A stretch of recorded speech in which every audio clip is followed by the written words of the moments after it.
O Valdério é formado em Química Industrial, tem mestrado em Engenharia Química, ambos pela Universidade Federal de Pernambuco, Departamento de Engenharia Química.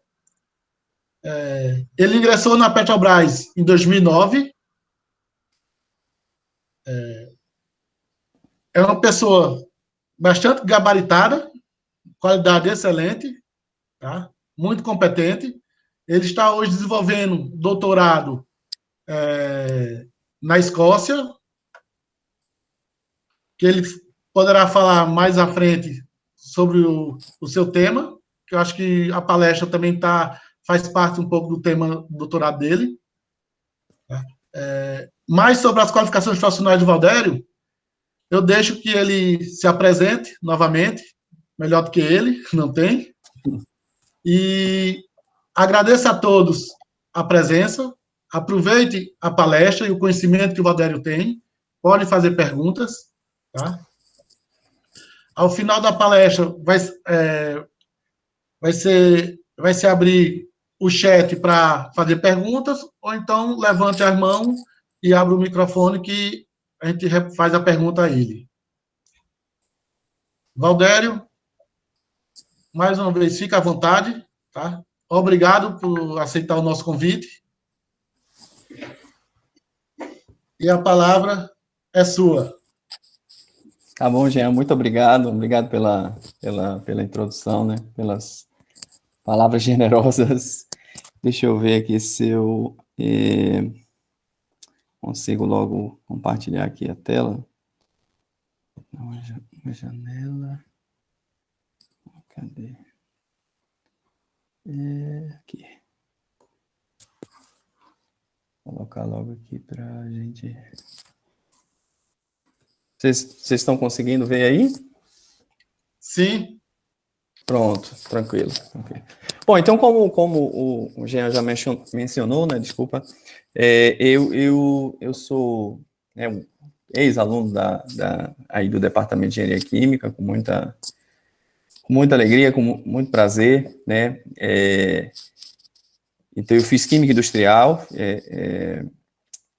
eu entrei em 2000, me formei lá em 2004, 2005, eu fiz o mestrado, depois trabalhei ainda uns 2 anos com o professor Benachu, nos projetos de pesquisa do professor Benachu, foi quando eu entrei na Petrobras, eu passei 10 anos na Petrobras, agora estou aqui, ainda estou pela Petrobras, e agora estou aqui, né, desenvolvendo uma pesquisa, e como também o Jean mencionou, né, a gente... dessa vez, da última vez, eu fiz uma apresentação mais genérica, né, mostrando como eram o condicionamento, né, dos fluidos, né, numa plataforma de petróleo, como era o que a gente chama de processamento primário, né, são os primeiros, vamos dizer assim, tratamentos, né, que os fluidos, né, que vêm do reservatório, eles são submetidos, eles são separados, né, eles são condicionados para serem destinados a seus respectivos fins, né. Mas hoje a gente vai falar uma coisa um pouco mais ligada ao condicionamento do gás, né, tem um pouco a ver com a pesquisa que eu tenho desenvolvido aqui, e eu acredito também, assim, tem muito a ver, né, com engenharia química, tem muito a ver com os desafios que a gente tem, né, na área de petróleo, e a gente vai falar um pouco sobre garantia de escoamento, né, a gente vai focar na parte de hidratos, que é um tema muito importante, né, na engenharia do petróleo. Aí depois a gente fala um pouco sobre a desidratação, sobre inibidores de hidrato, né, e aí depois a gente fala um pouco sobre equilíbrios de fases, associação. É uma palestra assim, bem voltada para a área de termodinâmica, né, que é justamente a área aqui que eu tenho trabalhado mais. Tá? Então, da última vez, né, eu apresentei esse slide para vocês, onde a gente tem aqui, né, todo o sistema, né, de produção na indústria do petróleo, né? A gente tem desde o reservatório até as unidades de refino ou de processamento. Aqui a gente tem uma planta de processamento, né, uma planta para o tratamento, né, e a separação das frações, né, do gás natural. Tá? Mas a gente sai lá desde o reservatório, né, passa pelas que a gente chama de instalações de superfície,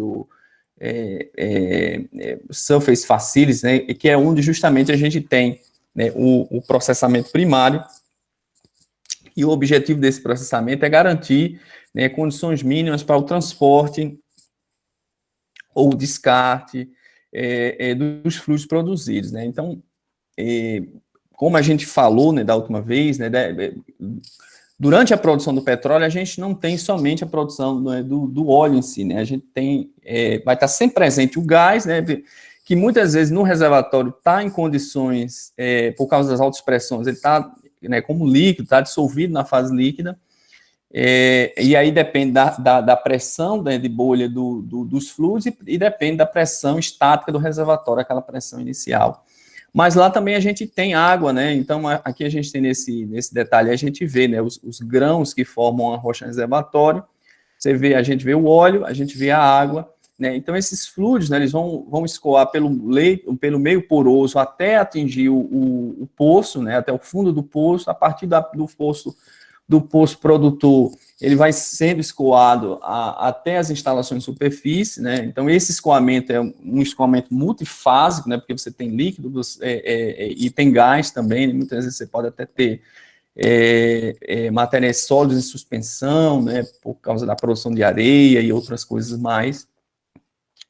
Então, esses fluidos são submetidos a grandes variações de pressão e temperatura, desde o reservatório, quando as pressões podem ser tão altas quanto 300, 400, 500 atmosferas, até as instalações de superfície, onde a gente tem que reduzir a pressão gradualmente até a pressão atmosférica, no caso do óleo, né, para a gente poder obter aquele óleo que a gente chama de óleo estabilizado, né, porque ele não tem mais gás dissolvido, ou tem uma quantidade muito pequena de gás dissolvido. O gás que é separado também precisa passar por tratamentos, né, para ser conduzido também para as instalações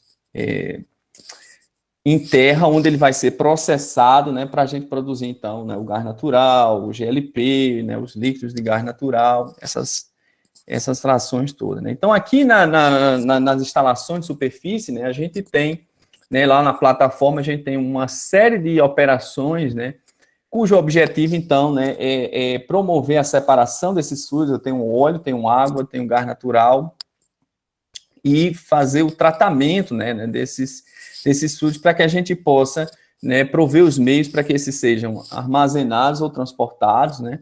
Então, o óleo geralmente é armazenado na própria plataforma por um período de tempo, e depois a gente tem um navio, né, de menores proporções, que se chama navio aliviador, que é responsável pelo transporte do líquido. E o gás, por sua vez, ele é exportado diretamente, né, através de gasoduto para as unidades de processamento. Então, na plataforma não existe facilidade para armazenamento de gás. Então, o gás ele vai sendo condicionado e automaticamente enviado, né, através dos gasodutos. Por isso mesmo, né, por esse motivo mesmo, é que o tratamento do gás ele é muito importante, né, a questão da continuidade, a questão de garantir as especificações para que você não tenha problema, uma vez que você não tem como armazenar esse gás e reprocessar o gás caso aconteça algum imprevisto, né?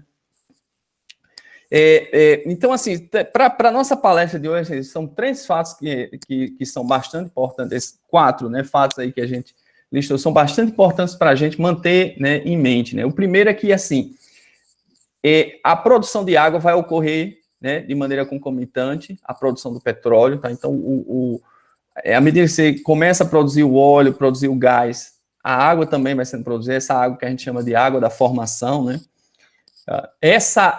Por causa dessa presença de água e por causa desse contato, né, entre as fases durante o escoamento, né, a fase vapor, ela vai estar sempre saturada com água, né? Até a etapa de desidratação, que é uma das etapas do processamento primário, lá na plataforma, né, a fase vapor vai estar sempre saturada com água. A quantidade de água, contudo, né, nessa corrente de gás saturada, ela depende de temperatura, pressão e depende da composição. Evidentemente, existem por exemplo, se o gás é rico em CO2, ele tem uma maior tendência, né, de reter água do que um gás que não tem CO2. E isso também depende de temperatura e pressão. Se aumenta a temperatura, eu vou ter uma quantidade maior de água também presente no gás. E isso vai ser importante, né, tanto para o projeto de desidratação, mas também para as questões de garantia de escoamento. Então, a gente vai ver que a água, na verdade, ela vai causar uma série de problemas, uma série de dificuldades, né, durante o processamento, e a gente vai ter que lidar com essas dificuldades, né. Essa disciplina que cuida disso, né, é o que a gente chama de garantia de escoamento. Então, a garantia de escoamento é uma, vamos dizer assim, é um conhecimento multidisciplinar, né, que trabalha, né, que desenvolve, né, estratégias e procedimentos, né, que buscam assegurar a continuidade da produção, tá? Então, é muito importante, né, porque a gente, como eu falei, a gente não tem, né, mesmo o armazenamento do óleo, né, em unidades offshore, ele é limitado, né? Além disso, eu não tenho capacidade de armazenamento do gás, né, e o objetivo, então, é sempre manter a produção, tá? E para isso, a gente vai tomar uma série de atitudes, né, uma série de ações, porque durante a produção existe uma série de coisas que podem acontecer, né, que causarão o bloqueio, né, o parcial, o total da produção, tá? Então, a gente pode entrar nessa lista aí, o que a gente chama de incrustação, né, que é a formação de sais, né, precipitação de sais, a deposição de parafinas, né, e asfaltenos, que são compostos que a gente encontra no óleo, né, na fase óleo, tá? E a formação de hidratos, que é um fenômeno que acontece, né, e está diretamente ligado ao gás, né, a presença de água no gás. Então, só para dar uma geral para vocês, tá? As incrustações, a gente tem uma foto, né, de uma tubulação onde houve a formação dessa incrustação, e aí a gente vê que houve um bloqueio parcial, né, da tubulação, tá? Isso acontece, né, devido à possibilidade de precipitação de alguns sais, né? Entre esses sais mais comuns são o carbonato de cálcio, o sulfato de estrôncio, o sulfato de bário. Então, a precipitação desses sais, né, bloqueia, né, a tubulação e faz com que a gente tenha uma redução da produção. Então, isso aí está muito ligado à produção da água, porque os sais são dissolvidos na água, né? São variações de temperatura e pressão, principalmente no caso do carbonato de cálcio, que leva à formação desses precipitados, né?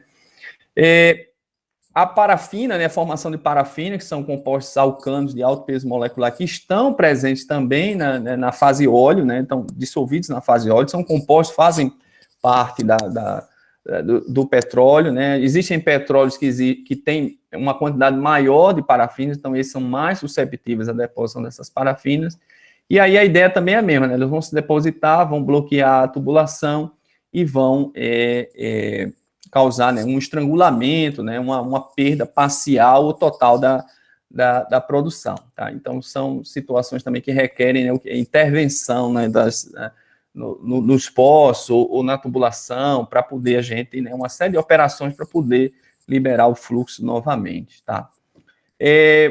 Os asfaltenos, né, que são uma classe de compostos também que são, aqui a gente tem até uma estrutura química, né, são ricas em anéis aromáticos, em heteroátomos, né, e esses são uma classe de compostos mais complexa, e os próprios mecanismos de deposição desses materiais são bem difíceis de entender, ainda estão sob investigação, né, mas existem, né, algumas teorias, né, que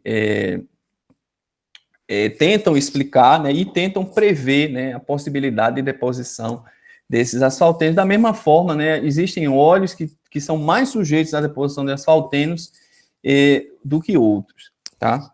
Mas o nosso foco maior aqui, como o nosso foco maior é no gás, né, então, para a gente, né, a questão de garantia de escoamento vai ser mais importante e interessante para a gente, é a formação dos chamados hidratos, né, ou clatratos, né, de gás, certo? São essas estruturas, né, a gente vê essa figura aqui da direita em azul, a gente vê bem, né, essa formação dessas estruturas, né, como se fossem gaiolas, né, como essas cavidades que são capazes de encapsular moléculas de hidrocarbonetos, tá? Então, essas estruturas, quando elas se formam, elas podem se depositar dentro das tubulações e também causar, né, o bloqueio, seja total ou parcial. À esquerda, a gente vê uma foto que é muito famosa, vamos dizer assim, que, né, que já circula muitos livros, textos aí de garantia de escoamento, né, que é um bloco, né, de hidratos, tá, um plug, né, como eles costumam chamar, de hidrato, que se formou dentro de uma tubulação, foi retirado, né, recolhido, né, tá, por ação mecânica, tá? E aí é importante, nesse contexto, enfatizar que a formação de hidratos, ela depende da presença de água e ela está diretamente relacionada a condições específicas, né, de temperatura e pressão. Tá? Então, existe uma série de condições, né, nas quais esses hidratos podem se formar. Tá? Então, existem diferentes estruturas de hidrato, tá? Eu não vou entrar muito nesse detalhe, né, mas a gente tem essa estrutura básica, né, essa cavidade básica, né, e que ele representa aqui como 5 elevado a 12, significa, são 12 faces, né, e cada face tem 5 vértices, né, então são pentágonos, tá? Quando esse tipo de cavidade é combinado, né, com esse outro tipo, a gente forma a estrutura 1, a estrutura 2, a estrutura H. Por que essas estruturas são importantes? Porque diferentes tipos de hidrocarbonetos formam diferentes estruturas de hidrato, né? E justamente porque essas cavidades elas têm tamanhos diferentes, né? E algumas conseguem acomodar, algumas só acomodam moléculas menores, outras são mais susceptíveis a acomodar moléculas maiores, né? Então, o metano por exemplo, vai formar a estrutura 1, né? Aí já um outro hidrocarboneto já é mais suscetível a formar a estrutura 2. Então, essas diferentes estruturas, né, elas podem se formar, tá? E é claro aqui, evidente, né, é importante enfatizar também que existem, né, como em muitas coisas que acontecem na engenharia química, existem aspectos cinéticos e aspectos termodinâmicos para a formação desses depósitos de hidrato, né? Existem muitos estudos nessa área, né, de como acontece essa transferência da água, né, da fase líquida para a fase gás, onde se formam, né, essa estrutura e como ela começa a se acumular, tá? E a ênfase que eu vou dar aqui é mais uma ênfase do ponto de vista termodinâmico, né, mas a gente deve levar em consideração, né, que há a possibilidade também de ter aspectos cinéticos muito importantes nisso daí. Tá? Aqui a gente vê um exemplo numa tubulação em que você tem água, óleo e gás, mas é muito comum também acontecer em casos que você tem apenas o gás e a água, né, escoando concomitantemente, né? Esse diagrama para a gente é um diagrama bem importante, tá? É um diagrama de fase, né? A gente tem aqui temperatura e pressão, tá? A gente tem aqui, a gente chama de curva de dissociação do hidrato, tá? E a gente tem aqui, né, uma zona cinzenta que a gente chama de região, tá? Meta-estável, né? Tá? Então, geralmente, né, os diagramas de formação de hidratos, eles apresentam somente a curva de dissociação, né? E essa região meta-estável, muitas vezes, ela está associada justamente a esses aspectos cinéticos, tá? À direita da curva, né, a gente vai ter, né, da curva de dissociação, a gente vai ter um conjunto de condições em que a formação de hidrato não vai ocorrer, tá? À esquerda da curva, as regiões onde o hidrato ele é estável, né? Então, o que vocês vão observar, né, é que a formação de hidrato normalmente acontece, né, desde que haja o contato entre o gás e a água, né, em baixas temperaturas, tá, e altas pressões. Aqui eu sei que aqui não está com as escalas, tá?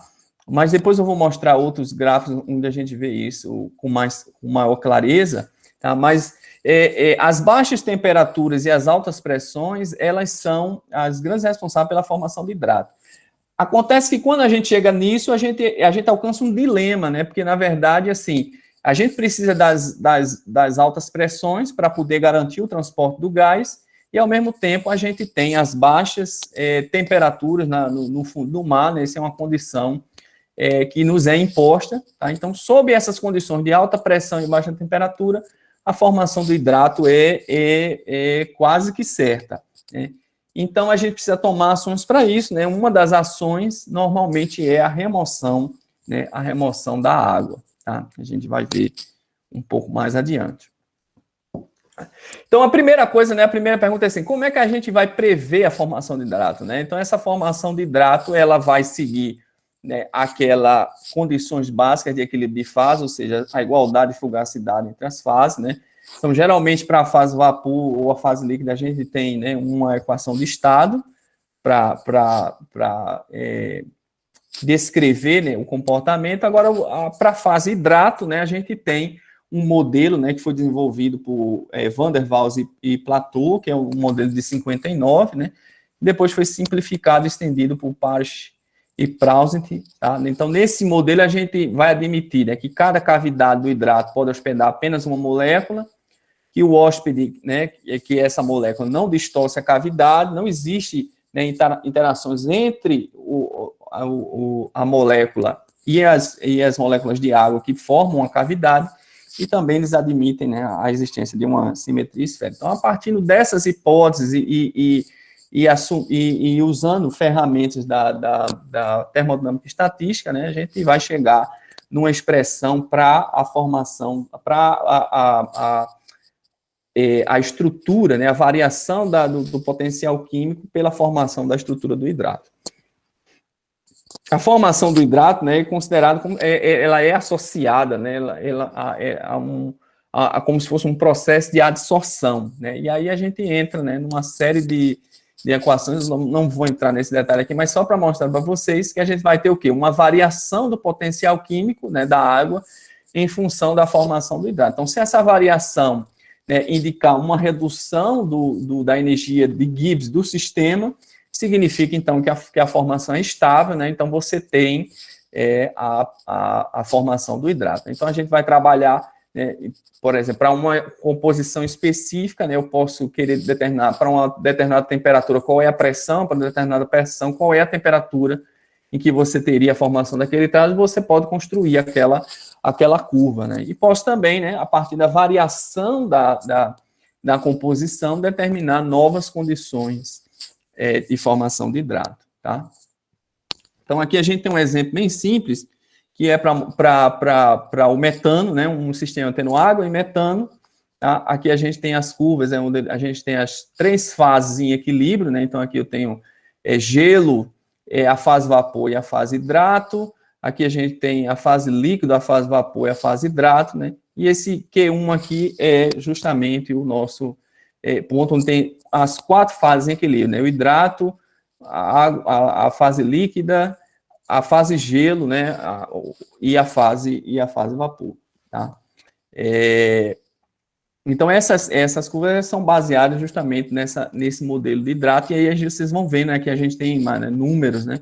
A gente vai vendo que para condições muito próximas, né, da condição ambiente, tá? E lembrando que no fundo do mar a gente trabalha com temperaturas em torno de 4 graus Celsius, né? Então, nessas condições, a gente vai ter, né, a formação de hidratos, né, com pressões relativamente baixas, né? Assim, em torno de aqui a gente tem o que? 100 atmosferas, né, às vezes até menos do que isso, a depender da temperatura, tá? A gente vai ver que quando a gente vai para o CO2, a coisa fica um pouquinho mais complicada, porque o CO2, ele também forma uma fase líquida, né? Existe uma transição do CO2 na fase vapor para o CO2 na fase líquida, tá? Então, a gente vai ter um conjunto de situações também onde vai haver a transição, né, entre o CO2 líquido e o CO2 vapor, tá? E isso vai criar mais dificuldades para a gente, porque quando ele se transformar numa fase líquida, né, o comportamento vai ser ligeiramente diferente, tá? Então, como é que a gente vai fazer para prevenir esse hidrato, né? Prevenir a formação de hidrato? A gente tem 2 grandes possibilidades. A primeira é a remoção da água, a segunda é a adição dos chamados inibidores de hidratos, tá? A formação a remoção da água se dá através de uma etapa que a gente chama de desidratação. Então, até a etapa de desidratação, o gás está saturado com água, né? Então, ele saturado com água, uma vez que ele entre nas condições de temperatura e pressão, né, vai haver vai haver precipitação, formação de uma água na fase líquida, você teria a possibilidade de formação do hidrato, né? E aí, quando a gente remove a água, né, o que a gente, na verdade, a gente faz, a gente desloca aquela curva, né, porque agora a gente vai ter, né, a fase vapor, ela vai estar subsaturada, Então, a gente vai ter que encontrar uma condição, né, em que ela se torne, em que essa possibilidade de formação do hidrato, né, seja possível, né? Então, geralmente se passa pela redução das condições, por exemplo, de temperatura, para que haja a formação de uma fase líquida, e aí você forma o hidrato. Embora alguns autores, né, acreditem que seja possível você formar o hidrato diretamente da fase vapor, sem que haja formação da fase líquida. Mas isso ainda é muito discutível, né? Não tem uma prova cabal em relação a isso. Tá? A gente falou, né, da última vez sobre, né, esse processamento primário, e aqui a gente vê, né, dentro desse cenário aí mais genérico, tá? Onde é que teria a desidratação, tá? Então vocês vão ver que geralmente o gás passa por etapas de compressão antes de passar pela desidratação, então essa desidratação já se dá, né, um gás com uma determinada pressão, aí vai depender muito, né, da distância da unidade em relação da plataforma em relação às instalações de terra, né, mas a gente pode ter algo em torno de 100, 150, 200 na atmosfera, tá?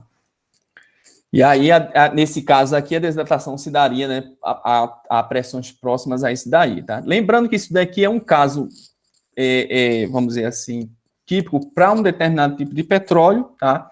A gente tem aqui, por exemplo, um outro esquema bem mais complexo, né, que vocês vão ver aí, para uma unidade do pré-sal, né? Porque a gente tem muito CO2, porque a gente tem outras características que fazem com que o processo seja um pouco mais complexo, mas vocês vão ver então aqui que a desidratação aqui, né, se dá em uma outra condição, né, numa outra forma. A gente tem, né, duas tecnologias. No slide anterior seria mais típico de um sistema que usa a absorção com TEG, tá? Enquanto que aqui a gente teria, né, a desidratação com peneiros moleculares, tá? Com zeólitas, né? E aí a gente tem uma grande diferença nisso daí, né? Porque a zeólita, ela praticamente seca, né? Todo gás vai ficar praticamente com 1 ppm. Só que a zeólita, ela ocupa muito espaço, ela é muito pesada, é muito mais caro, tá? Então nunca é a primeira opção, né? A primeira opção sempre é o TEG, né? Porque a absorção é um processo não é tão caro, né? Ocupa menos espaço, tá? É um processo já consagrado, né? Mas tem outros problemas, né? Tem outras dificuldades, tá? Ele não vai conseguir desatratar completamente o gás, ele remove parcialmente a água, então o gás sai ainda com teor de água, mas esse teor de água ele vai ser insuficiente para formar o hidrato nas condições normais de escoamento lá da tubulação, tá? A gente tem aqui, né, só uma planta de absorção, tá? Lembrando, então, que a gente tem um TEG, né? Ele passa por uma série de operações de regeneração, porque ele fica num circuito fechado, né? Então, ele absorve a água do gás numa torre de absorção, depois ele é regenerado e a água é evaporada, tá? E depois ele retorna, tá? Então, a grande questão para a gente é sempre, né, qual é a relação direta, então, entre a quantidade de água que existe no gás seco, né, e as condições de operação dessa planta, né? Então, eu quero esse gás, na verdade, ele tem uma especificação, quantidade máxima de água, e aí a gente tem aqui uma série de questões, como, por exemplo, a concentração do TEG pobre, né? Ele chama lean TEG, é o TEG pobre. Tá? Então, essa vai ter uma influência na especificação do gás. Então, a gente precisa garantir, né, a correta regeneração para a gente poder, né, obter esse gás, né, desidratado, tá? Com uma determinada concentração. E a outra possibilidade, né, é a dosagem dos chamados inibidores de hidrato, né? Existem os inibidores cinéticos e o termodinâmico, sendo que os cinéticos eles ainda não são, né, eles ainda não estão consagrados, né, vamos dizer assim, como a sua utilização ainda é muito restrita, né? Os inibidores termodinâmicos têm se mostrado mais eficiente, né? Só pegar aqui uma... Tem se mostrado mais eficiente. Entre esses inibidores, a gente tem Desculpa, o metanol, que não é usado no Brasil, né?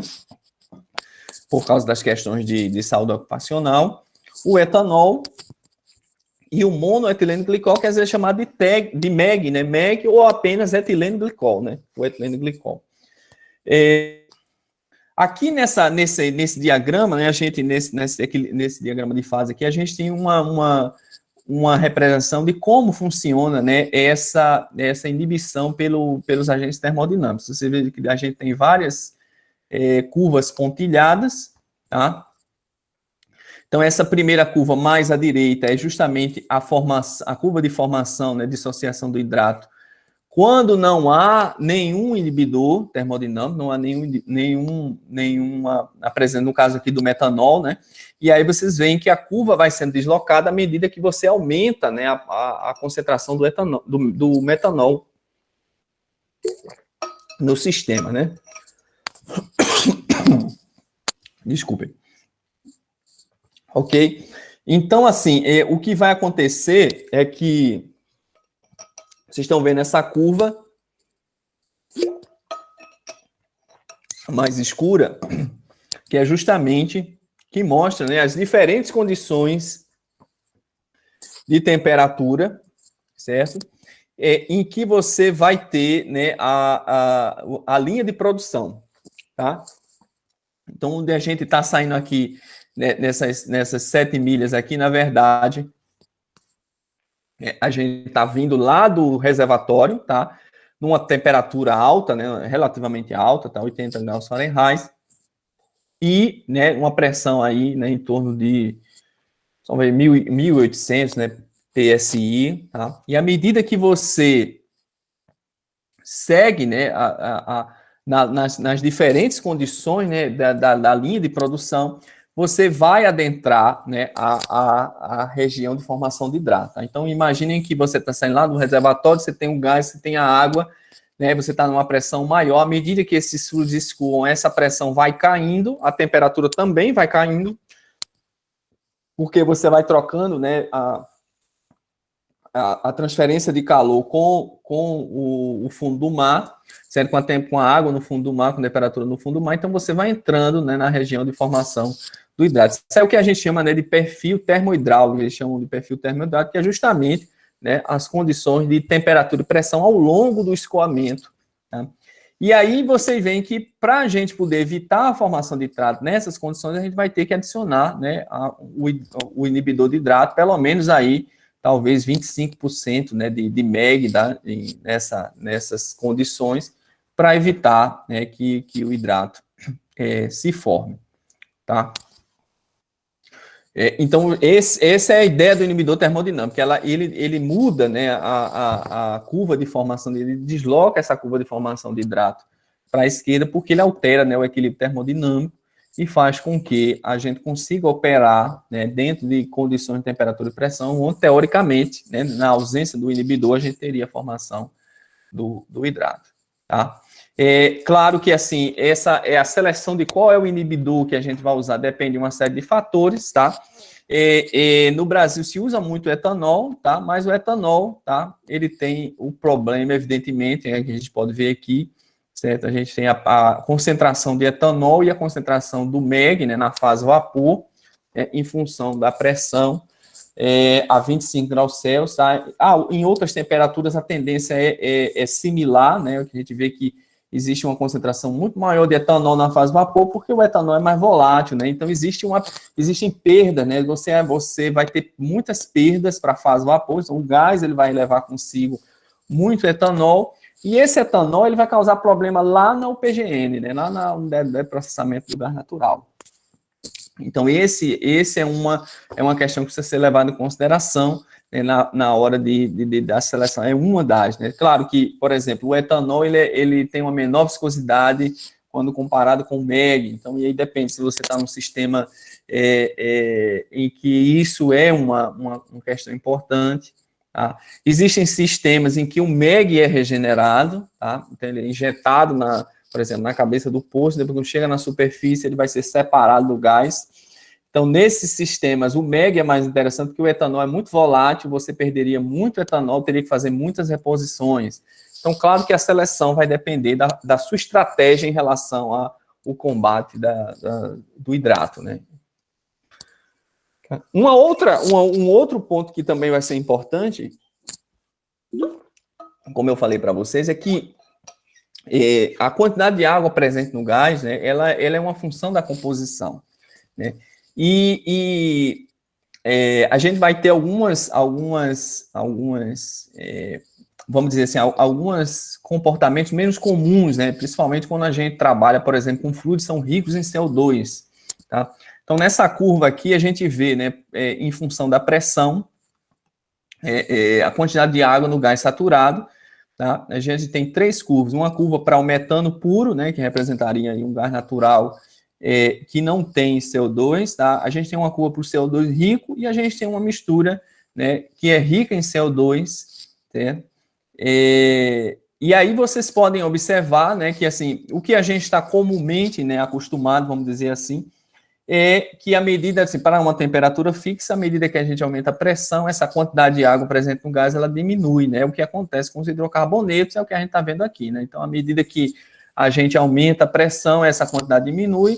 Então, isso vai em nosso favor, por exemplo, naqueles sistemas a gente viu que as unidades de compressão vêm antes da unidade de desidratação, né?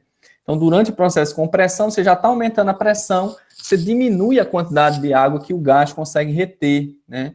E isso trabalha em favor do seu processo de desidratação. O gás vai chegar lá com uma quantidade de água menor. Quando você tem o CO2, isso muda de figura, né? Em algum momento, né, existe essa inversão da curva, porque o CO2 ele muda de fase, né? Ele vai ter uma transição para a fase líquida, né? Ou às vezes para o supercrítico, né? Para o CO2 supercrítico. Então, nessas fases existe a tendência de haver uma maior retenção de água, né? A água é mais solúvel no CO2 líquido do que no CO2 vapor. Então, isso vai acontecer essa inversão da curva e em algum momento, né, quando você aumenta a pressão, você aumenta a quantidade de água no gás. E isso acontece também, como a gente está vendo aqui, misturas são ricas, né, em CO2. Então, isso vai ser um problema para a gente também. A gente precisa, né, de modelos para a gente poder prever a quantidade de água que tem no gás, para a gente poder projetar a desidratação, para a gente poder definir qual vai ser a nossa especificação de água no gás, tá? E a presença de CO2 vai ter um impacto bem importante nisso daí. Tá?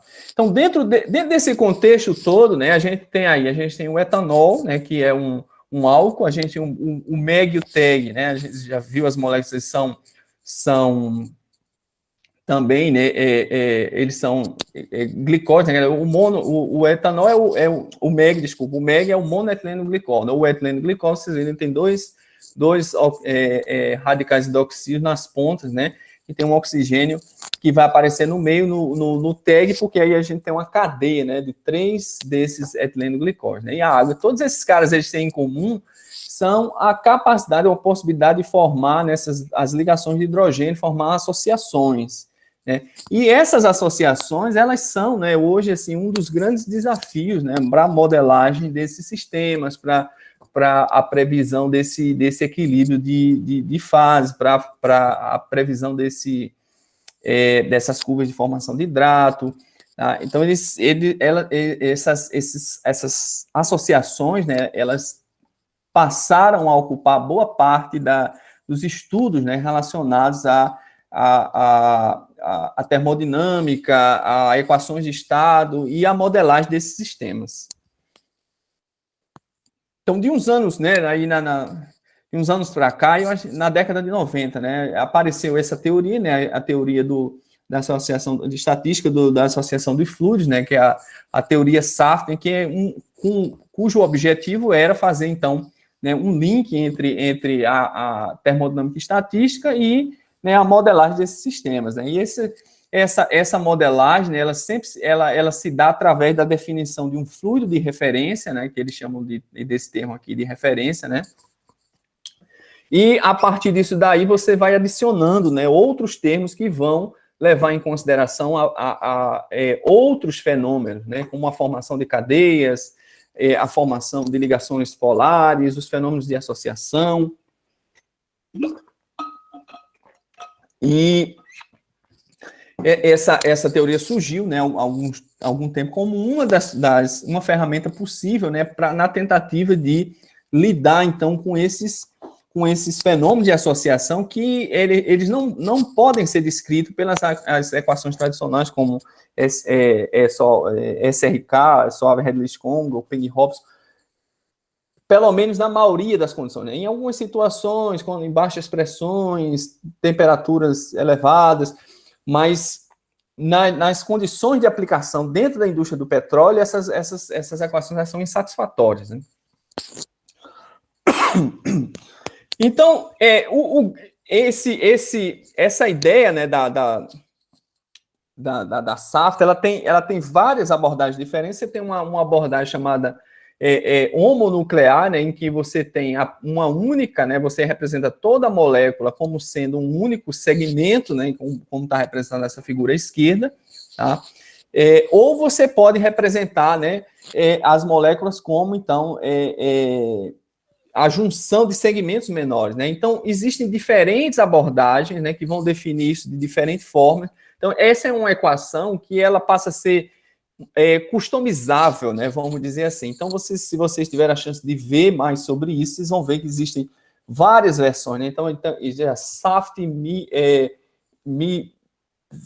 VR, né? A Gama Mi, PC SAFT. Então, cada um desses modelos, eles definem diferentes fluidos de referência, definem diferentes abordagens em relação a esses segmentos, né? E evidentemente, isso vai trazer, né, uma série de complexidades para lidar com esse tipo de modelo, né?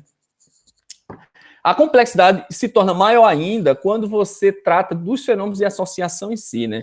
E você vê, e você entende que a teoria ela é muito complexa, muito complicada, quando você vê que um autor decide publicar um artigo somente para fazer uma apresentação pedagógica do modelo, né? Então, esse cidadão que a gente está vendo aqui, que é eu não sei como pronuncia, né? Weidmann, ele foi o responsável pelo desenvolvimento, né, do termo de associação que a gente viu lá naquela equação SAFT. A gente viu que tinha vários termos. Tem um termo específico para associação, foi desenvolvido por ele, né?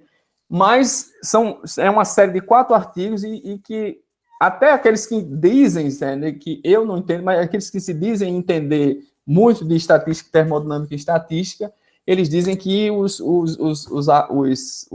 artigos são muito complexos, muito complicados, né? E aí, alguns anos atrás, né, 5 anos atrás, o Gross, que é um dos responsáveis pelo desenvolvimento da PC SAFT, resolveu, então, escrever um artigo pedagógico, né, para explicar, né, o que seria, então, essa a chamada teoria, né, termodinâmica de perturbação do Weidmann. Eu não sei como pronunciar, desculpa aí, pessoal, a pronúncia do nome do cidadão. Mas a ideia dessa associação é relativamente simples, né? Então, as moléculas, elas vão se associar porque elas têm sítios, né? Então, a gente vê aqui 2 moléculas. Então, existe o sítio A na molécula 1 e o sítio B na molécula 2, e esses sítios, eles se associam, né? Como acontece na molécula de água, na molécula do etanol, do MEG ou do TEG. Claro que existe uma série de coisas que precisam ser levadas em consideração, né? Então, a questão da distância, elas estão muito distantes, elas não vão se associar. Se elas estão na direção errada, elas também não vão se associar. Então, para que a associação aconteça, né, alguns fatores, né, precisam ser observados, né? E, evidentemente, também, quando você tem mais de um sítio, a coisa fica mais complicada, porque você também tem fatores, né, estéricos que vão influenciar nisso daí. Tá? Então, isso tudo, né, vai adicionando mais complexidade à possibilidade de lidar, né, com essas moléculas capazes de fazer essas associações. Então, a gente vai ter, né, ainda, né, juntando a tudo isso, né, diferentes, né, o que a gente chama de esquemas de associação, né, ou seja, a gente pode, dentro desse caso aqui, a gente tem a molécula do monoetileno glicol, vocês veem que ali no oxigênio a gente tem elétrons livres, a gente tem esses hidrogênios aí que estão sempre ávidos, né, por criar essas ligações de hidrogênio para poder fazer essas, né, ou aliviar essa carga positiva e ter essa associação, né, a associação acontecer, e isso vai ter, né, existem diferentes esquemas, diferentes possibilidades, né, os autores sugerem, né, que esse sistema se comporte de diferentes maneiras, né. Então, vai ser um outro fator muito importante dessa teoria, vai ser justamente definir esses esquemas de associação, tá? Então, aqui a gente tem, né, esse artigo aqui, onde ele dá uma perspectiva histórica, né, sobre o desenvolvimento da SAFT, e aqui seria o termo de associação que foi desenvolvido a partir da teoria da perturbação, né, do Winterhalter, não faço a menor ideia como se pronuncia isso aí, tá? E a gente tem aqui, então, né, alguns professores como o Gubbins, o Jackson e o Chapman, foram eles que desenvolveram essa expressão, tá? E essa expressão que tornou possível, então, a aplicação, né, dessa teoria da perturbação para os efeitos de associação. Então, essa expressão ela foi primeiro incorporada nas equações SAFT, né, mas a gente vai ver que mais adiante, né, a gente teve um outro passo baseado nessa equação aí, a gente vai chegar lá daqui a pouco, tá? A gente vai ver que a SAFT, né, aqui a gente tem a PC-SAFT como exemplo, tá? Então, a SAFT, ela vai ter um certo sucesso, né, para lidar com sistemas como água, CO2, então vocês veem aqui, né, o teor, né, de água no CO2, né, aquela mudança, né, devido à formação do CO2 líquido, como a gente já tinha comentado. Os resultados são bons, né, são bem satisfatórios, tá, em relação também à solubilidade do CO2 na fase líquida. Só que a equação SAFT é uma equação muito complexa, ela tem muitos termos, né, os termos têm significado físico, mas é uma equação assim, ela é difícil de lidar, ela é difícil de ajustar, de parametrizar, porque tem muitos parâmetros, e ela também assim, é muito lenta, né, durante o processamento, o que torna o seu uso, né, um pouco mais complicado, apesar das suas habilidades, né.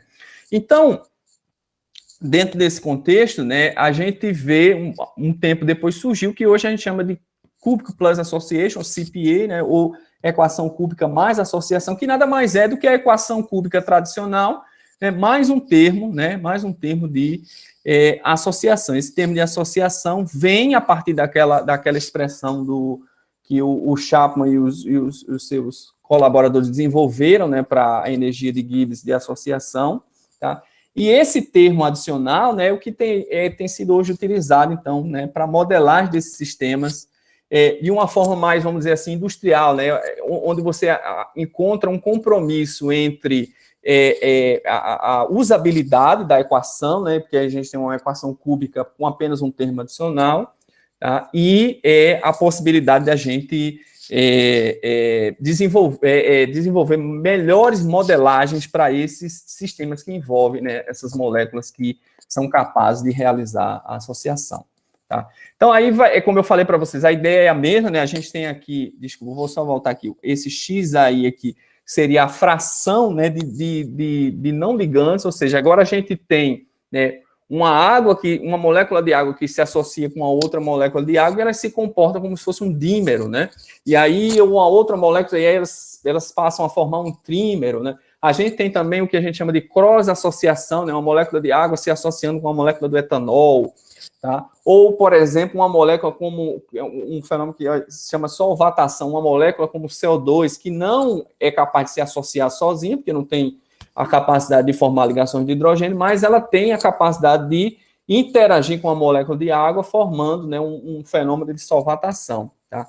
Então, essa fração de não ligantes, né, ela é diferente da fração molar e ela é uma forma de a gente tentar corrigir, né, o comportamento do sistema por causa desse fenômeno de associação. Claro que água, álcool e glicose eles vão ter esquemas de associação diferentes. Aí a gente vai usar esses esquemas de associação para calcular, então, essa fração de não ligantes, né? E essa fração, né, de componentes não ligantes, vocês vão ver, né, ela é função de temperatura, é função de volume e desse potencial aqui, tá? Que a gente já viu anterior no slide anterior que eu não cheguei não comentei com vocês, né? Tá? Mas eu quero só mostrar para a gente fechar, eu sei que a gente já está bem adiantado aí no tempo, só mostrar para vocês algumas modelagens, né, com esses modelos de associação, tá? Então, aqui a gente tem a formação de hidratos no sistema que tem CO2. Valdério, pode ficar à vontade, viu? Tá bom, ficar à vontade. Tá bom. Tá bom, obrigado, Jean, obrigado. Tá? Então, a gente tem aí, então, né, a curva, né, de associação de hidratos, vocês veem aí no sistema que a gente tem CO2, tá? Então, uma série de dados experimentais de vários autores diferentes, né? E as previsões são bem...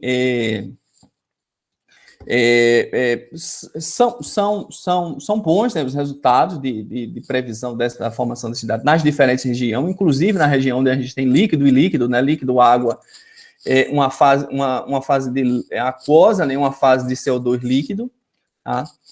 A gente tem aqui outros, né, também para o sistema de CO2, tá? Aqui o teor de água no gás, né? Então vocês veem que a gente tem essa primeira região é a região do gás, né, onde o CO2 é gás, e aqui a transição para o CO2 líquido, tá? Vocês veem que na fase líquida a gente já tem um pouquinho mais de dificuldade, né? Aqui a gente tem a curva cheia, o modelo a equação de Valderrama, né, com um outro tipo de regra de mistura, tá? Eu não cheguei a apresentar para vocês, mas a gente vê, né, a equação CPA é o que a gente tem pontilhado, né? Então, você vê que nesse caso aqui, o resultado já não é tão bom, né? Mas fica dentro do que a gente prevê também com esse RK Uron-Vidal, que também é outra regra de mistura, tá? Então, vocês veem que todos os sistemas, de maneira geral, têm uma certa dificuldade, né, de lidar com essa fase líquida, com esse CO2 líquido, tá? Aqui a gente tem, né, a comparação para sistemas que são misturas, né, que na verdade, no contexto da engenharia de petróleo, dificilmente você vai trabalhar com CO2 puro, você vai trabalhar com misturas, né, que tem alto teor de CO2, tá? Então aí eu tenho uma mistura com 25% de CO2, 50% de CO2, 75% de CO2 com metano. E aqui eu fiz uma comparação da equação CPA, né, da Cubic Plus Association, onde a gente tem esse pontilhado mais curtinho, né, e vocês veem que as previsões, né, são bem melhores, tá? O pontilhado mais espaçado é a equação Gerg, né, essa é a versão para gás de combustíveis da Gerg, que é uma equação multiparamétrica, geralmente usada como equação de referência, para esses sistemas de gás natural, e a linha cheia que a gente tem é a Uron-Vidal, né, é uma outra possibilidade, tá, que seria a Soave Redlich-Kong mais a regra de mistura de Uron-Vidal. Então, vocês vão vendo que a CPE, ela rende bons resultados em todo o intervalo de temperatura, né, que aqui a gente tem temperaturas muito baixas, né, entre 230 e 290, e pressões aqui a pressão é fixa, aqui é 15 megapascal, desculpa, aqui é 15 megapascal, a pressão é fixa, e agora a temperatura que a gente tem aí uma variação, tá? Então, os resultados são bem melhores, né, em todo o intervalo de composição, tá? E vocês vão ver que, por exemplo, com a Uron-Vidal, a gente tem bons resultados apenas quando o teor de CO2 não é muito alto, né, 25% de CO2. Mas à medida que o teor aumenta, né, a equação ela passa a ter resultados bem menos satisfatórios, tá? Aqui a gente tem, né, já alguns problemas também da CPA. Claro que, evidentemente, né, a gente é sempre assim, né, na pesquisa e na ciência, né? A gente cria uma solução e depois acha os outros problemas adicionais dessa solução, né?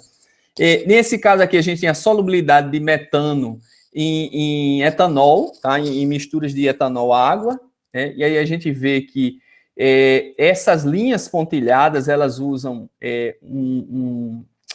o parâmetro de interação binária normal, né? Como a gente conhece, tá? E essa linha cheia usa o parâmetro com em função da composição. Então, um parâmetro que depende, como vocês veem nesse gráfico aqui da direita, da composição da fase líquida, tá? Geralmente não é a melhor solução, tá? Isso gera outros problemas, né? Principalmente quando a gente faz derivadas, né, do parâmetro A lá da equação cúbica, tá? Mas é a única forma para esse sistema, né? O que é que esse sistema tem de diferente, né? Que agora a gente tem um líquido que tem, né, duas moléculas que são capazes de formar associação. Então, a gente tem a associação da água com a água, do etanol com o etanol, e uma associação cruzada etanol-água, né? Então, essa associação cruzada, ela aparentemente, ela cria, né, um problema adicional que essa expressão, né, tradicional da CPA, ele não consegue resolver, não consegue lidar com isso. Então, talvez ele precisa, né, de algum tipo de correção, né, específico para essas situações. Então, é interessante que a CPA funciona bem quando eu trabalho com gás e etanol, com gás e água, mas quando eu misturo, né, o etanol e a água, uma fase líquida que é uma mistura de etanol e água, ou mesmo MEG e água, ou TEG e água, a gente vê que a gente vai ter uma série de problemas. É o que a gente vê aqui, ó, esse gráfico que eu acho que representa melhor para a gente. Então, vocês veem aqui, ó, no gráfico da esquerda, eu tenho a solubilidade do metano em TEG, em MEG, em água, né, em função da pressão, tá, da temperatura de 25 graus Celsius. E aí vocês vão ver que os sistemas individualmente eles são muito bem representados, né? Tanto o TEG como o MEG, como a água. Só que quando eu começo a ter as soluções aquosas, o modelo falha. Então, aqui no gráfico da direita eu tenho a solubilidade em água, a solubilidade em MEG, né? Então os resultados são bons, mas quando eu tenho soluções aquosas, né, de MEG com diferentes concentrações mássicas, vocês veem que o modelo ele sempre faz uma... ele prevê a mais, né? Prevê uma solubilidade maior do que a solubilidade real. Tá? Então, esse é um problema da CPA, né? É um problema que eu nunca vi, né, ainda uma solução definitiva para isso aí. Provavelmente está associado, então, a esse cross-association, né? Uma das grandes, né, das grandes interesses em relação às equações de estado é que uma das grandes vantagens, né, das equações cúbicas é o fato de que você apenas usa parâmetros de interação binária, né, para estender isso para misturas multicomponentes, né? Então, você estuda os sistemas binários para fazer os ajustes e depois, quando você tem uma mistura multicomponente, você usa apenas aqueles parâmetros, né? Mas aí, nesse caso, a gente vê, né, que essa extensão para os sistemas multicomponentes, ela falha, né?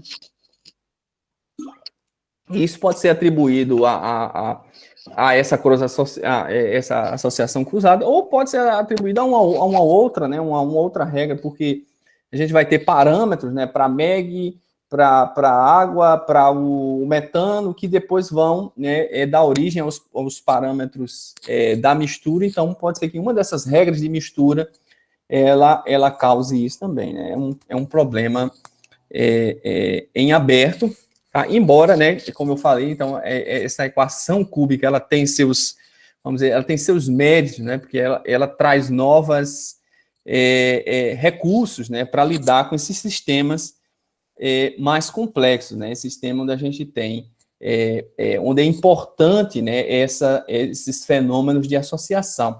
E observem que esses fenômenos, né, eles surgem num contexto mais recente, né, porque no começo a produção do petróleo eram principalmente em campos terrestres, né? Eram em pressões menores, né? Os reservatórios eram mais acessíveis, geralmente não tinham uma grande quantidade de CO2. Né?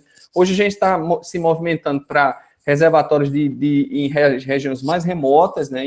Em profundidades maiores, que tem pressões estáticas maiores, que precisam ser produzidas em condições de temperatura e pressão mais extremas, com teores de CO2 maior. Então, esses recursos, né, inibidores de hidrato, unidades de desidratação, né, operando em condições mais extremas, tudo isso traz, né, essas novas dificuldades, né, as dificuldades de lidar com esses sistemas que apresentam essas dificuldades, né, essas associações que que os modelos tradicionais não conseguem captar, né, em condições de temperatura e pressão cada vez maiores. Então, estamos indo para condições mais extremas, precisamos de modelos que sejam mais robustos, né, para lidar com essas limitações dos modelos tradicionais. Tá? Então, como eu tinha falado para vocês, né, pensando numa visão geral, né, ele mostrar como esses envelopes de fases, né, e essas ferramentas são importantes, né, no controle e na previsão da formação de hidrato, desde a modelagem das condições de temperatura e pressão em que o hidrato vai se formar, até, né, as ações para controle, né, do hidrato, quando a gente lá vai prever quanto de inibidor é necessário para a gente evitar que o hidrato se forme, né? Esses fenômenos de associação que ocorrem, né, em nível molecular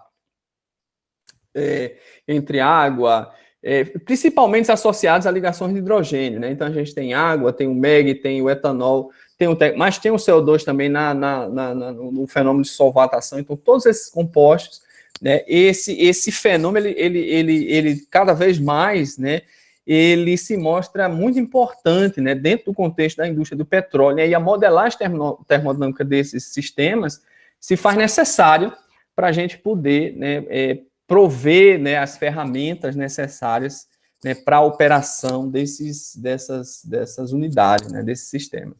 Tá?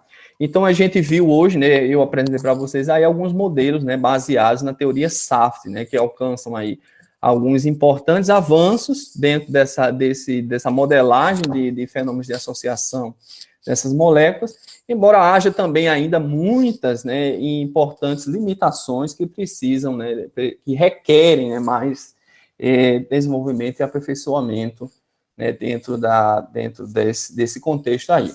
Tá? Eu espero que vocês tenham gostado aí, curtido a apresentação, espero também não ter sido muito rápido, muito conciso. Mando aqui as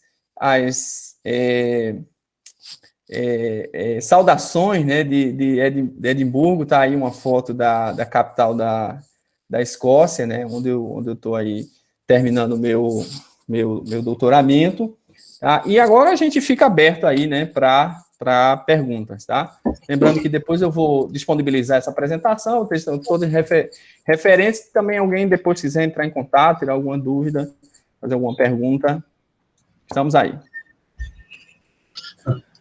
Valdério, parabéns. Como sempre, uma apresentação bem didática, um assunto bastante interessante. Tá? Creio que o pessoal deve ter gostado bastante também.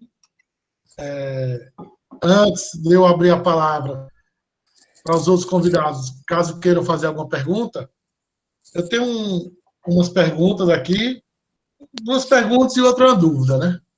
Tá, pode perguntar, manda aí. Manda um abraço. Em relação como você falou, os problemas com hidratos, né? Vocês tinham muitos problemas, assim, troca de compressores? Esse problema de hidrato, ele se dá muito mais nos gasodutos, né? Então, na linha de produção e na linha de exportação. Pode acontecer em equipamento? Pode. Então, por exemplo, se você tiver uma falha, né? Eu mostrei um cenário em que você teria toda a compressão antes da desidratação. Isso. Mas existem cenários em que você poderia ter essa desidratação antes de um dos estágios de compressão.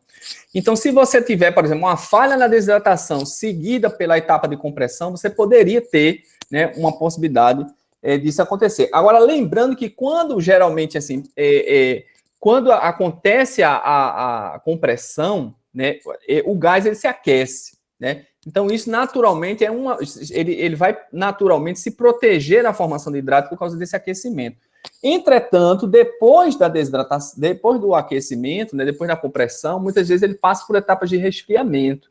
E aí pode ser que durante esse resfriamento você condensa água e é uma possibilidade. Mas o que é mais comum são nas linhas de produção e nas linhas de exportação de gás, né? Se você tiver alguma falha na desidratação. E esse sem dúvida, um dos grandes assim, causadores de paradas de produção. Não, entendi. Uma outra, ainda sobre os inibidores, né? Você falou que aqui no Brasil o mais utilizado é o etanol. Isso. A minha dúvida é por quê? Em relação do que o monoetileno glicol? É o custo do etanol no Brasil ser mais custo. É o custo. É o custo. A custo é a disponibilidade, né? Então, assim, o monoetileno glicol, ele é mais usado num cenário em que você pretende recuperar o inibidor. Então, a gente tem um caso clássico que é uma mexilhão, né? Se você tiver a chance de, quem tiver mais interessado pode dar uma olhada. O campo de mexilhão, que fica na Bacia de Santos, né? Ele injeta esse MEG na cabeça do poço e depois ele regenera lá na plataforma. Mas por que isso? Porque é um campo produtor de gás. Então, a quantidade de gás é muito grande, a pressão é alta, e existe a possibilidade de você formar um hidrato entre o poço e a plataforma. Tá? E em unidades de terra, né, de unidades de processamento, às vezes também eles injetam MEG para inibir hidrato, e durante essa injeção, eles separam e recuperam. Já o etanol, ele é mais comum, mais comumente injetado no duto de exportação, no gasoduto que exporta para a UPGN. E aí o objetivo não é recuperar, é simplesmente injetar para que não forme o hidrato lá entre a plataforma e a UPGN, mas como eu falei para vocês, isso vai causar um problema lá na UPGN. O pessoal da UPGN não vai gostar muito, porque durante o processamento, esse etanol ele vai se concentrar numa determinada fração lá, geralmente eu acho que próximo ao etano, né, a faixa lá do etano, ele pode contaminar o GLP, pode contaminar o etano, então vai causar outros tipos de problema. Não, ok. E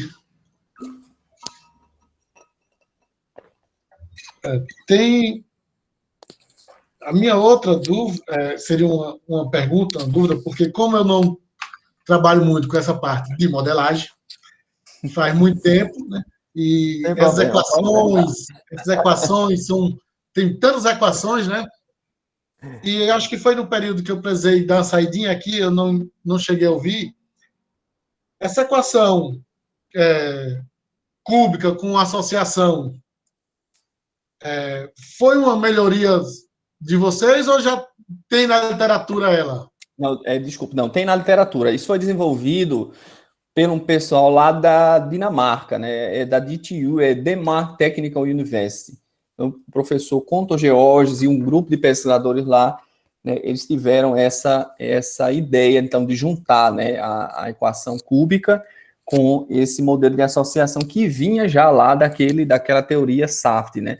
E nessa tentativa de fazer um bom compromisso entre a capacidade de modelar esses sistemas que se associam, né, onde essa associação é importante, e o tempo computacional e aplicabilidade para a indústria, né, porque uma equação PC-SAFT, muitas vezes, ela demora muito, né, para resolver, convergir, embora, evidentemente, assim, com o desenvolvimento de computadores e com algoritmos mais eficientes, né, isso com o tempo, evidentemente, isso vai ficar menos importante, né, mas no contexto daquela época, né, de 95, 96, tá, eles propuseram isso e eles conseguiram modelar muitos sistemas, né. Aqui a gente tem, né, um desenvolvimento nosso, na verdade, assim, a gente tem uma versão de CPA, né, porque também, da mesma forma, existem diferentes versões, porque existem diferentes abordagens para ela, assim como acontece com a SAFT, tá, em que a gente tem algumas diferenças em relação ao modelo que o Conto Georges desenvolveu originalmente, e aí, assim, tem muitas publicações aqui do grupo com essa equação, com essa versão da CPA. Tranquilo. Tem aqui um professor Moisés Marcelino, tá? Eu coloco aqui no chat para repassar para você. Valdério, parabéns pela apresentação. Obrigado. O Moisés Marcelino é professor e também é do PRH, da UTF-PR, Paraná, Curitiba, do curso de Engenharia Mecânica. Ele fala que Usamos a CPA acoplada com a Van der Waals e Mateus para a predição de formação de hidratos desde 2015 com sucesso. Trabalhamos tanto na parte experimental como na modelagem termodinâmica. Conheço o professor Chapoy da Heriot-Watt. É isso aí, meu orientador. Seu doutorado é com ele? É com ele mesmo, meu orientador. Poderia falar um pouco do seu tema de doutorado? Bom, eu posso, claro, com certeza. Fazer um resumo sem problema. Tá bom, tá bom. Muito obrigado, Moisés, pela contribuição. Eu tenho o meu trabalho tem sido nessa área, né? Na verdade, assim, eu tenho trabalhado basicamente com o desenvolvimento de uma metodologia para determinar essa quantidade de água no gás, né? Porque existem muitas tecnologias, mas existem também muitas divergências, né, de resultados, uma série de problemas, e eu tenho desenvolvido uma metodologia minha, eu tenho feito muitas medições de teor de água no gás, então eu pego esse gás com diferentes composições, ou mesmo medições direto com CO2, ou com metano, ou com mistura de CO2 e metano, e faço essas medidas em determinadas condições de temperatura e pressão. Então, geralmente, o que eu tenho feito muito é estender esse range de pressão, né? Então, hoje a gente tem publicações até 200, 300 bar. Eu tenho tentado estender isso para 400, 500 bar, justamente, né, refletindo, né, essa tendência de a gente aumentar essas condições de pressão, né, dentro desses novos desenvolvimentos do pré-sal. Além disso, eu tenho também feito medições com MEG, TEG e etanol de solubilidade, né, em soluções aquosas, tá? E eu estou tentando amarrar tudo isso com uma modelagem também, trazendo alguma coisa nova, né, na parte dessa modelagem de associação. Tá? Então, eu estou trabalhando nessa parte experimental, quanto também tentando desenvolver, né, alguma coisa nessa linha também da modelagem dos sistemas de associação. É basicamente isso. Não, tranquilo. Como São Moisés agradece. E ele também está às ordens para...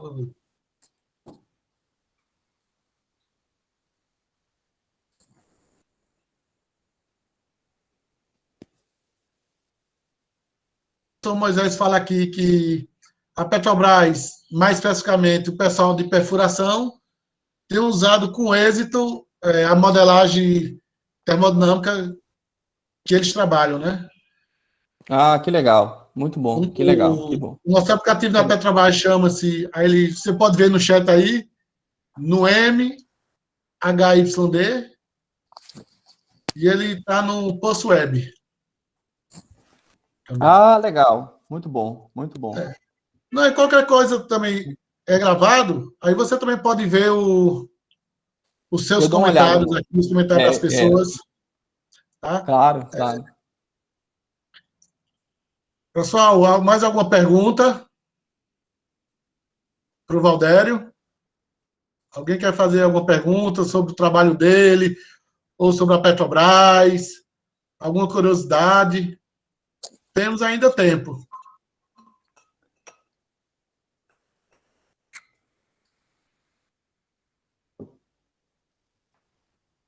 A pandemia é só para ficar em casa, não é para ficar calados não, viu?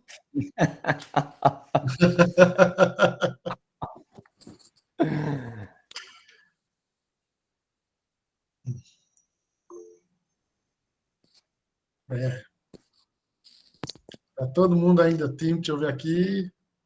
Tem alguma coisa? Não, ninguém ainda perguntou nada. Vitor? Pode perguntar, Vitor. Não era não era exatamente perguntar, não. Só queria comentar que é interessante a gente estar vendo isso, porque atualmente a gente está aprendendo mais sobre essa questão de petróleo. Pelo menos no meu caso, eu estou tendo um curso à parte sobre essa questão de tratamento de petróleo durante a estação. Aí eu achei bem interessante ter acompanhado a apresentação. Ok. Uhum. Ok, Vitor, obrigado. Tranquilo. Desculpa, eu não tenho muita ideia do que perguntar. Ainda não tenho todo conhecimento dessa área, infelizmente. Aí aquela coisa, como você não sabe e não tem conhecimento básico para falar sobre isso, você também não tem ideia do que perguntar. Às vezes. Não, mas é isso mesmo, Vitor. O objetivo dos seminários que os programas PRH oferecem, no caso nosso, também os demais, o objetivo é para vocês, bolsistas, graduação, mestrado e doutorado como pós-doutorado. Para vocês terem esse conhecimento, adquirirem esse do conhecimento. Vai ter assuntos que vocês vão ter conhecimento, outros não. Então, esse é o objetivo, trazer profissionais como o Valdério, professores e outros, para mostrar a vocês esse conhecimento. Sim, então, sim. esse é o objetivo desse seminário. Sim.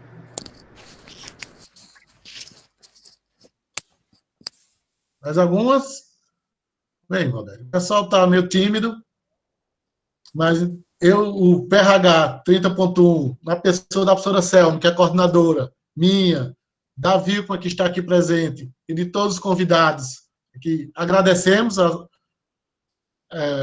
sua participação, né, a sua disponibilidade de estar conosco mais uma vez. E vai surgir outros convites, na hora que eu dizer, Valdério, tive alguma coisa nova, se você puder contribuir novamente, farei o convite. Claro, com certeza. Para mim é uma alegria, sempre, sempre. Muito obrigado também pelo convite, obrigado aí a participação de todos, interesse. E aí você também tem meu contato, pessoal que depois quiser aí saber mais, perguntar alguma coisa. Exato. É só mandar um e-mail e depois eu vou disponibilizar para você também a apresentação, que aí você disponibiliza para o pessoal. Não, tranquilo.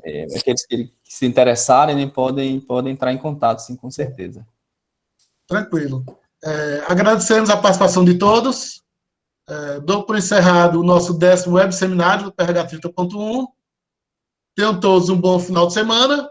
Fiquem em casa e se cuidem. Obrigado a todos. Valdério, Obrigado. Um grande abraço. Obrigado a todos. Valeu, Tchau, pessoal. Um grande obrigado. abraço. Bom final de semana aí para vocês. Bom final de Igualmente. semana e boa tarde. Boa tarde. Tchau, tchau, gente. Boa tarde.